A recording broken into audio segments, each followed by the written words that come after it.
Yung kaalaman ko po sa oil price hike, minsan kasi may mga meeting kami ni Sir regarding ganito, nagtatanong ako, Sir, kailan magkakaroon ng price hike, ganito, ganito. Tapos turuan niya ako kung saan ako mag-monitor ng price sa world market.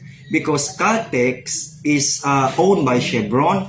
Ang Caltex is a brand name lamang. So, ang price ng Caltex nakabase sa world market. So, doon ako nagmo-monitor. Ganito na per barrel, ganito na, tumataas siya every minute. So, namomonitor natin kung ilan ang itataas ng fuel every hour or minutes.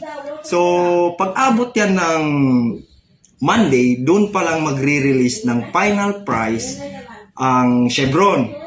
Ito yung price natin dapat i-increase. So, i-implement yan sa Tuesday. That is why all gasoline station implement or change their price sa board every Tuesday. So, meron ding mga senaryo na magugulat tayo na nag-change price every day.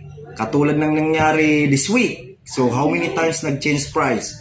So, sa pagkakaalam natin, nasa 24 pesos ang increase sa diesel. Tapos sa gasolina, nasa 13 pesos. So, nag-meeting ang tatlong malaking fuel companies ng Pilipinas, which is the Shell, Petron, and Chevron, na huwag biglain yung increase sa gasolina kasi masakit sa bulsa ng mga motorista natin.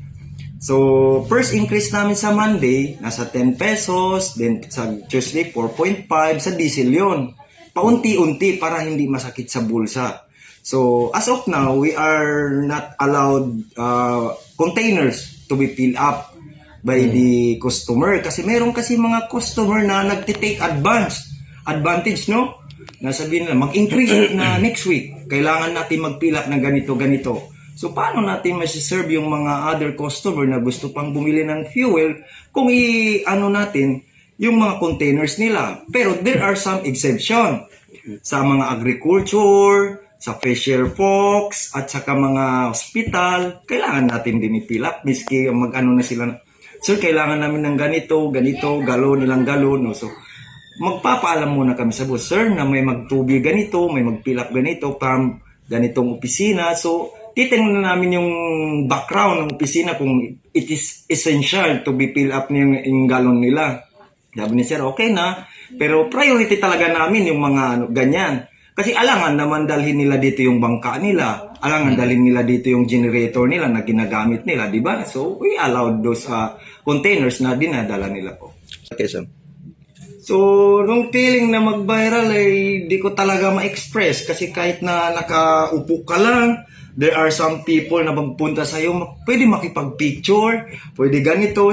Magtataka ka. Yung una, nagtaka talaga ako na there are some people talaga, bro, pwede makipag-picture. Bago mag-tubil or bago mag-fill up ng kanilang sasakyan, ganun yung first na senaryo na makikita mo. So, sige, pagbigyan na lang.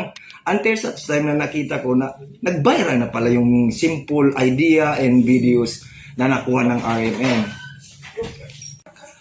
Isa lang po ang gusto kong sabihin sa mga nakaupo sa gobyerno.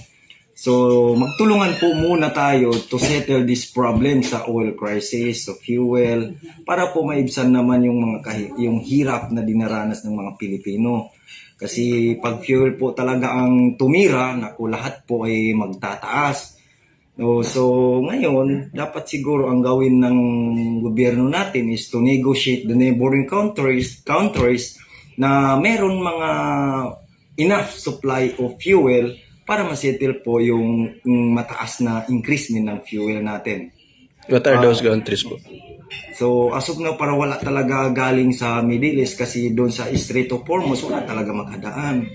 So, ang gagawin siguro ng gobyerno, kung ano yung may pinakamalapit na bansa sa atin which may available na supply, makipag-negotiate muna kahit paunti-unti. Pag okay na po yung sigalot sa Middle East, saka po tayo babalik kung saan tayo kumukuha.